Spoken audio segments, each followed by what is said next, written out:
Hello बच्चों, आप सभी का स्वागत है स्टडी क्यूब एकेडमी के चैनल पर। आज हम स्टार्ट कर रहे हैं national income class 12 macro economics. ठीक है, तो हम चैप्टर कर रहे हैं नेशनल इनकम। सबसे पहली चीज़ बच्चों के दिमाग में आती है कि चैप्टर एग्ज़ाम में कितने मार्क्स का आता है। तो मैं आपको बता देती हूँ, ये चैप्टर एग्ज़ाम में आता है 10 मार्क्स का और इस चैप्टर से 2 क्वेश्चन पूछे जाते हैं। एक क्वेश्चन आता है 6 मार्क्स का और दूसरा क्वेश्चन आता है 4 मार्क्स का।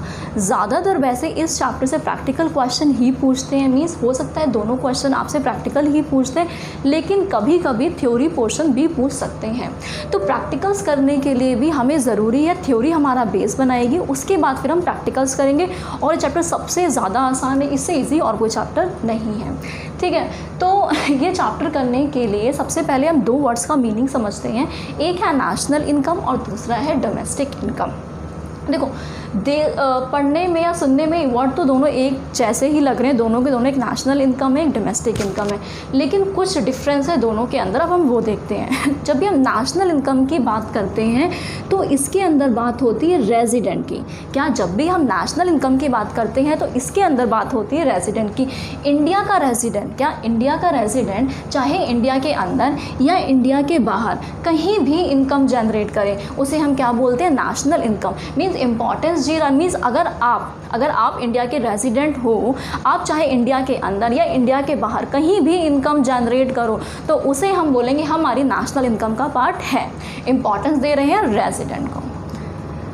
ओके, दूसरा हमारे पास आता है डोमेस्टिक इनकम। डोमेस्टिक इनकम में इम्पॉर्टेंस दी जाती है डोमेस्टिक टेरिटरी को। मीन्स अगर हमारे इंडिया के अंदर चाहे रेजिडेंट हो या नॉन रेजिडेंट हो, कोई भी इनकम जनरेट करे, हमें इससे मतलब नहीं है। बस इनकम इंडिया के अंदर जनरेट होनी चाहिए, चाहे जनरेट करने वाला रेजिडेंट हो या नॉन रेजिडेंट। ऐसी इनकम को हम मानते हैं डोमेस्टिक इनकम। मीन्स इसमें इम्पॉर्टेंस किसको दी जाती है? हमारी डोमेस्टिक टेरिटरी को। इसमें रेजिडेंट को, इसमें डोमेस्टिक टेरिटरी को। एक बेसिक हमने समझ लिया। अब हम प्रेजेंटेशन लिखेंगे, इसमें क्या आंसर लिखोगे आप एग्ज़ाम में। तो मैं जितने नोट्स कराऊंगी वो आपके लिए इनफ होंगे एग्ज़ाम में पढ़ने के लिए। तो जितना मैं कराऊंगी आपको बस उतना ही करना, उसके सिवा कुछ भी नहीं करना। तो स्टार्ट करते हैं।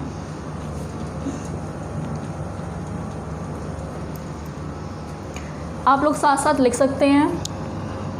देखो, जब भी हम नेशनल इनकम की बात करेंगे तो इसमें मैं आपको बता चुकी, इसमें बात होती है रेजिडेंट की। Income generated by resident income generate करे। इम्पॉर्टेंट क्या है इसके अंदर कि रेजिडेंट इनकम जनरेट कर रहा है। रेजिडेंट इम्पॉर्टेंट है।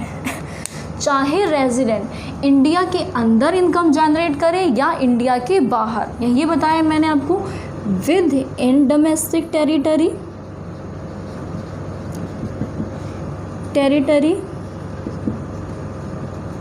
या outside the domestic territory. India के अंदर आउटसाइड द डोमेस्टिक टेरिटरी। देखो, इतनी बात तो आपके समझ में आ चुकी है।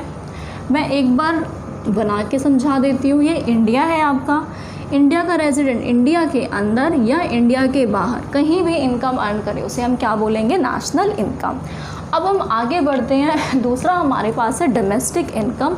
डोमेस्टिक इनकम में क्या होता है? इम्पॉर्टेंट है इसके अंदर डोमेस्टिक टेरिटरी। इनकम जनरेटेड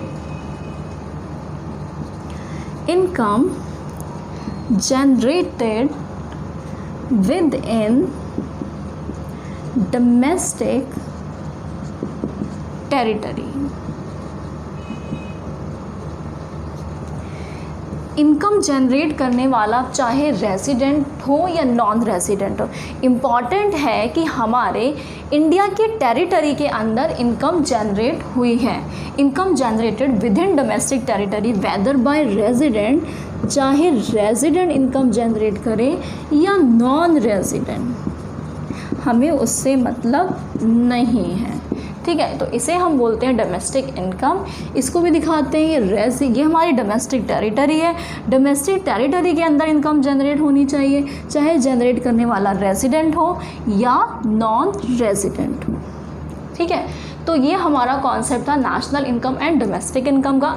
अब इससे हम थोड़ा आगे बढ़ते हैं। ठीक है, आप देखो, अगर आप इंडिया के हो, इंडिया के रेजिडेंट हो, इंडिया के अंदर इनकम कमाते हो, तो ये इनकम इंडिया में ही रह जाएगी। मीन्स अगर आप इंडिया के रेजिडेंट हो, इंडिया में ही इनकम जनरेट कर रहे हो, तो ये इनकम इंडिया में ही रहेगी, कोई डाउट नहीं है। दूसरी बात आती है, अगर आप इंडिया के रेजिडेंट हो, क्या आप इंडिया के रेजिडेंट हो लेकिन इनकम इंडिया से बाहर जनरेट कर रहे हो, तो बात ये आती है कि ये इनकम इंडिया में अब कैसे आएगी। से अक्षय कुमार कोई शो परफॉर्म करने बाहर से अमेरिका जाता है, तो वहाँ से जो परफॉर्म करके जो उसे पैसे मिलेंगे उसे लेकर के वहीं रुक जाएगा या इंडिया वापस आएगा? जाहिर सी बात है इंडिया वापस आ जाएगा। तो वो इनकम, मतलब वो इनकम बाहर से इंडिया आ जाएगी। तो ऐसी इनकम को क्या बोलते हैं? Factor income from abroad.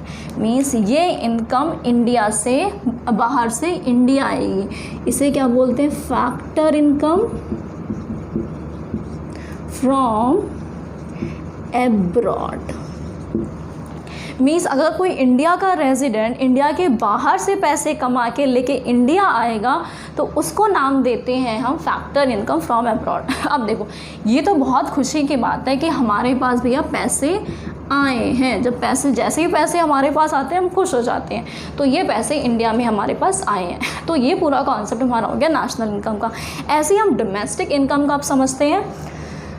तो डोमेस्टिक इनकम में है, देखो इंडिया का रेजिडेंट इंडिया की टेरिटरी के अंदर पैसे कमा रहा है सेम वाला, तो ये तो इंडिया में ही रहेगा, कोई डाउट नहीं है। लेकिन अगर इंडिया का मीन्स इंडिया में कोई नॉन रेजिडेंट आता है और इंडिया में पैसे कमाता है, तो ये पैसे इंडिया में कैसे रहेंगे? से आतिफ असलम यहाँ शो परफॉर्म करने के लिए इंडिया आते हैं, लेकिन हम उन्हें पेमेंट करेंगे। अब जो भी पैसे उन्हें मिलेंगे, क्या वो उसे लेकर के इंडिया में रुक जाएंगे, अपनी कंट्री वापस चले जाएंगे? जाहिर सी बात है पैसे लेकर के अपनी कंट्री वापस चले जाएंगे। तो इसे हम क्या बोलते हैं? Factor income to abroad. Means ये इनकम इंडिया में जनरेट तो हुई, लेकिन अब वो अपनी कमाई हुई इनकम लेकर के अपनी कंट्री वापस चला जाएगा, राइट? तो इसे हम क्या बोलते हैं?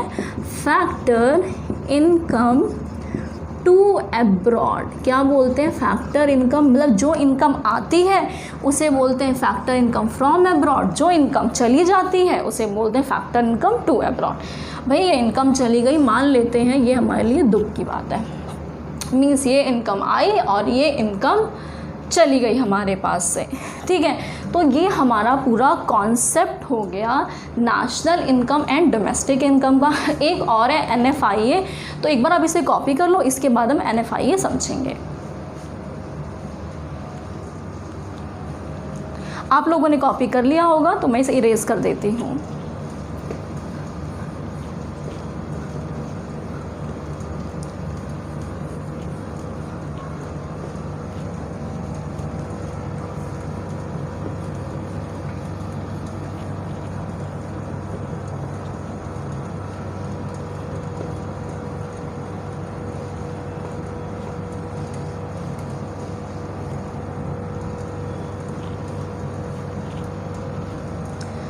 तो अब आगे हम करते हैं NFIA। अब ये NFIA क्या है बच्चे? NFIA is net factor income from abroad. Net factor income, net factor income from abroad, ठीक है? मीन्स अब हम ये जानना चाहते हैं कि एग्जैक्टली हमारे पास कितनी इनकम आई। अब मैंने आपको बताया इतनी इनकम चली गई इंडिया से और इतनी इनकम आ गई। अब हम देखना चाहते हैं एग्जैक्टली कितनी इनकम हमारे पास आई। मीन्स हमें प्रॉफिट हुआ या लॉस, ये तो देखेंगे। तो फॉर्मूला क्या होगा? जितनी इनकम आई माइनस कर देंगे जितनी इनकम गई। फैक्टर इनकम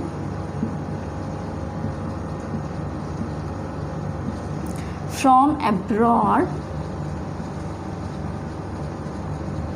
माइनस में factor income to abroad. Means इतनी इनकम चली गई। अब ये देखो, जो ये NFIA है वो पॉजिटिव भी हो सकता है, नेगेटिव भी हो सकता है और ज़ीरो भी हो सकता है।